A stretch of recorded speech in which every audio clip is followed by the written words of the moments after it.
Sun டிவில பலருக்கும் ஃபேவரட்டான ஒரு சீரியல் தான் எதிர்நீச்சல். இதோட first season black Bastar hit ஆனதை தொடர்ந்து இப்ப செகண்ட் சீசனும் தொடங்கி சக்சஸ்ஃபுல்லா டெலிகாஸ்ட் ஆகிட்டு வருது. ஆக்சுவலா ஃபர்ஸ்ட் சீசன் 744 எபிசோட்ஸோட நிறைவடைஞ்சிருந்தது. அதை தொடர்ந்து செகண்ட் சீசன் 200 எபிசோட்ஸை கடந்து ரன் ஆகிட்டு வருது.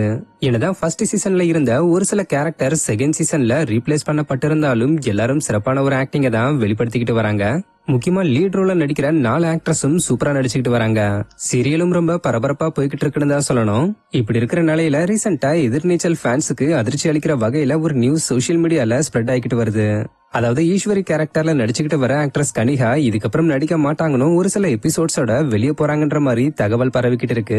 இதுக்கு காரணம் ரீசெண்டா இந்த சீரியல்ல ஈஸ்வரியோட டெத் ட்ராக் வரப்போற மாதிரி போய்கிட்டு இருக்கு. அதாவது ரீசெண்ட் எபிசோட்ல ஆதிகுணசேகரன் ஈஸ்வரிய கொல்ல ட்ரை பண்ணதுனால ஈஸ்வரி உயிருக்கு ஆபத்தான நிலையில ஹாஸ்பிட்டல்ல சேர்க்கப்பட்டிருக்காங்க. இதனால வரப்போற எபிசோட்ல இவங்க இறந்து போற மாதிரி காட்டிடுவாங்கன்னும் இதனுடைய விளைவா ஆக்ட்ரஸ் கனிகா ஈஸ்வரி கேரக்டர்ல இனி தொடர முடியாம போயிடும்னு சொல்லப்பட்டுக்கிட்டு வருது. இது கேள்விப்பட்ட எதிர்நீச்சல் ஃபேன்ஸ் பலரும் இவங்க இல்லனா கதையே நல்லா இருக்காது, இனி நாங்க இந்த சீரியலை பார்க்க மாட்டோம்லாம் சொல்லிக்கிட்டு வராங்க.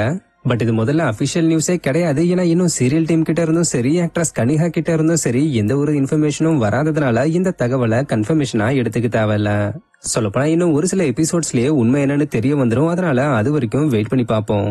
ஒருவேளை இவங்களோட இறப்பு உண்மையா இருந்தா அது உங்களுக்கு எந்த அளவுக்கு கஷ்டமா இருக்கும்னு கமெண்ட்ல சொல்லுங்க. இது மாதிரியான அப்டேட்ஸ்க்கு மறக்காம நம்மளோட சேனலை சப்ஸ்கிரைப் பண்ணிக்கங்க. தேங்க்யூ.